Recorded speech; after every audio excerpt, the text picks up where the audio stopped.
राधे राधे दोस्तों, स्वागत है आपका मेरे YouTube चैनल कृष्णा नगरी मथुरा में।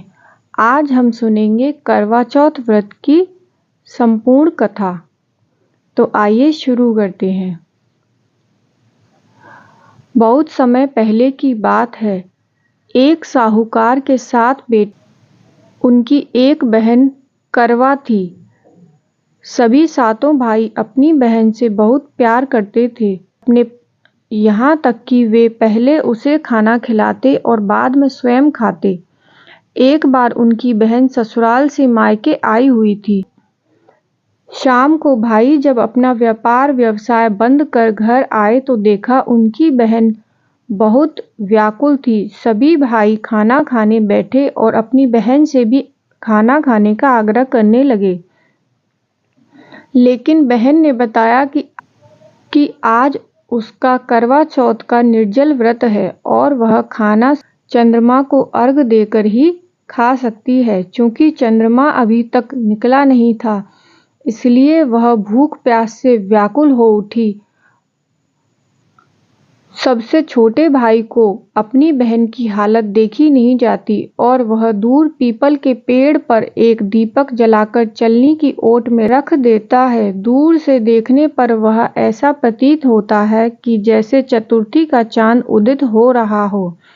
इसके बाद भाई अपनी बहन को बताता है कि चांद निकल आया है, तुम उसे अर्घ देने के बाद भोजन कर सकती हो। बहन खुशी के मारे सीढ़ियों पर चढ़कर चांद देखती है, उसे अर्घ देकर खाना खाने बैठ जाती है।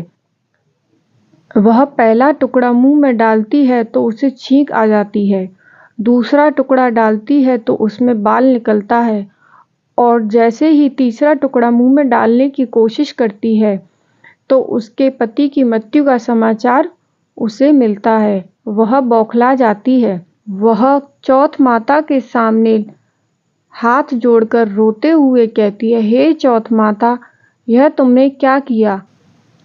उसकी भाभी उसे सच्चाई से अवगत कराती है कि उसके साथ ऐसा क्यों हुआ। करवा चौथ का व्रत गलत तरीके से टूटने के कारण देवता उससे नाराज हो गए हैं और उन्होंने ऐसा किया है।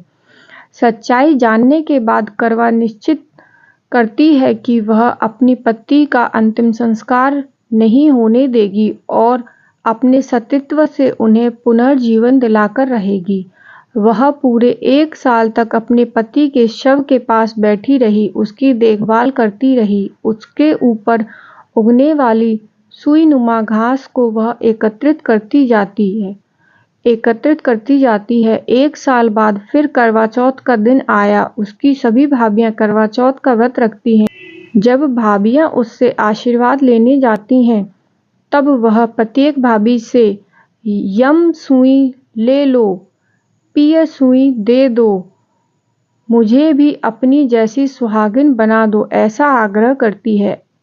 लेकिन हर भाभी उसे अगली भाभी से आग्रह करने का कह चली जाती है। इस प्रकार जब 6ठे नंबर की भाभी आती है तो उससे भी यही बात दोहराती है। यह भाभी उसे बताती है कि चूंकि सबसे छोटे भाई की वजह से उसका व्रत टूटा था, अतः उसकी पत्नी में ही शक्ति है कि वह तुम्हारे पति को दोबारा जीवित कर सकती है।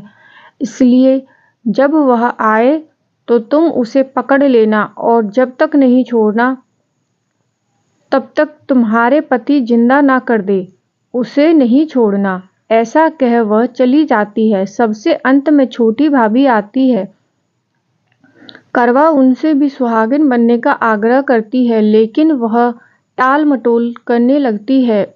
इसे देख करवा उन्हें जोर से पकड़ लेती है और अपने सुहाग को जिंदा करने के लिए कहती है।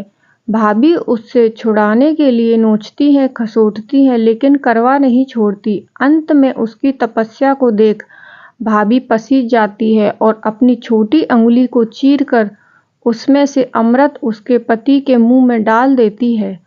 करवा का पति तुरंत श्री गणेश कहता हुआ उठ बैठता है।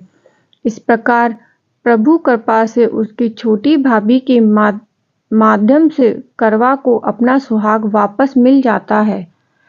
हे श्री गणेश माँ गौरी, जिस प्रकार करवा को चिर सुहागन का वरदान आपसे मिला है, वैसा ही सब सुहागनों को मिले। बोलो करवा माता की जय।